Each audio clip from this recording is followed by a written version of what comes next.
So this is going to be an overview of PhoneGap Build.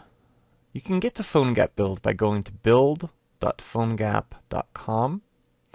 And from here, you can scroll down and see some of the reasons why you would want to use PhoneGap Build over alternative localized methods. So, number one is it's all compiled for you on the server, and you can support platforms that you might not have the easiest time taking care of on your local machine. For instance, I'm on a Windows machine, and if I wanted to actually target iPhone, iOS, I wouldn't be able to do that on my machine. I wouldn't be able to compile it.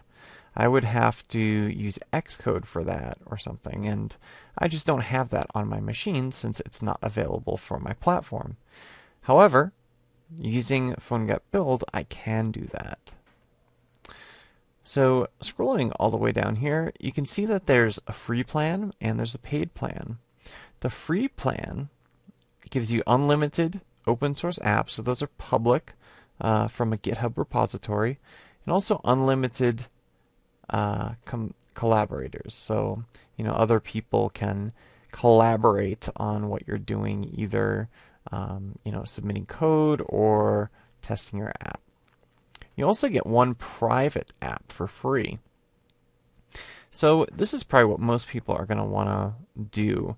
You can have one application, and this class has room for one application.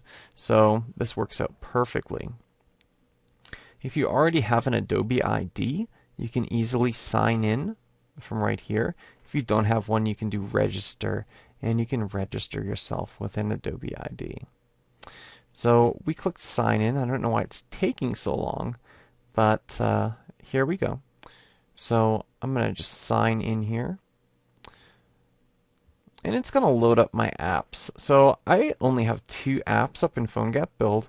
I have this application here, the Absinthe Dilution Fairy, which is actually something that is available in the marketplaces right now. And then there's also Cafe Animate, which was a Edge Animate demo application that I built for a training video.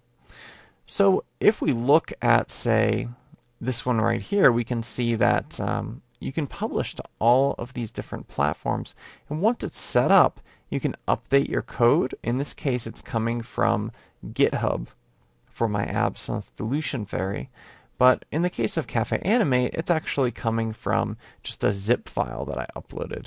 You can see right here, source is set to zip package, whereas source up here points to an actual GitHub repository.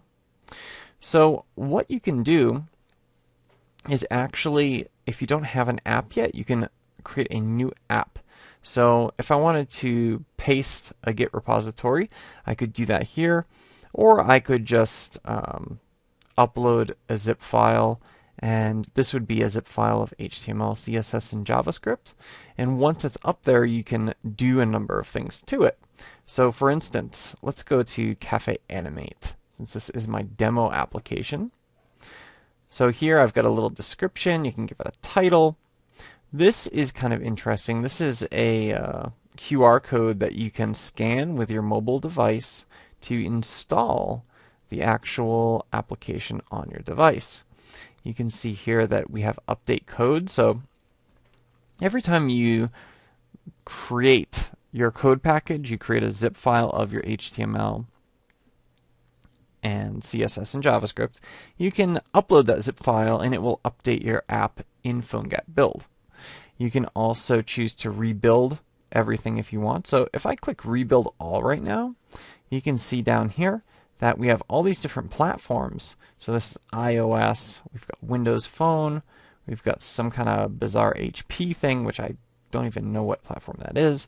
We've got Android, we've got BlackBerry, and this fellow right here, which is another one, I don't know what it is. So here you can see that iOS, the Apple makes you jump through a whole lot of hoops in order to do anything. So it's a real pain.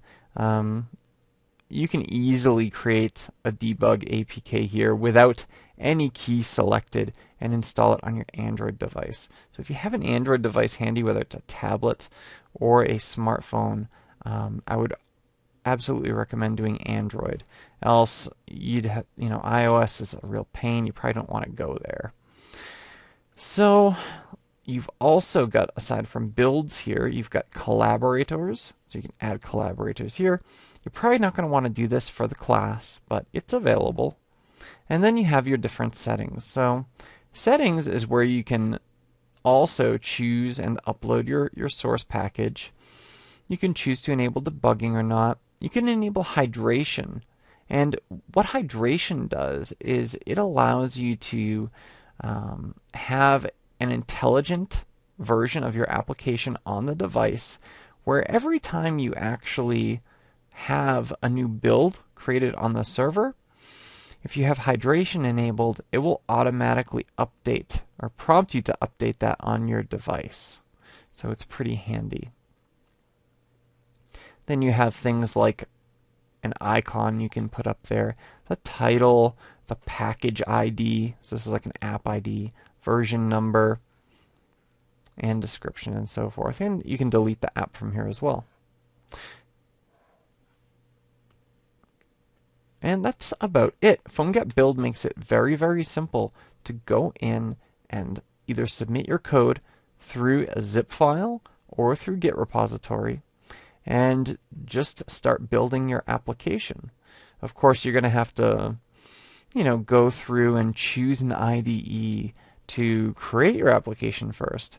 But once that's done, there's not a lot to using PhoneGap Build.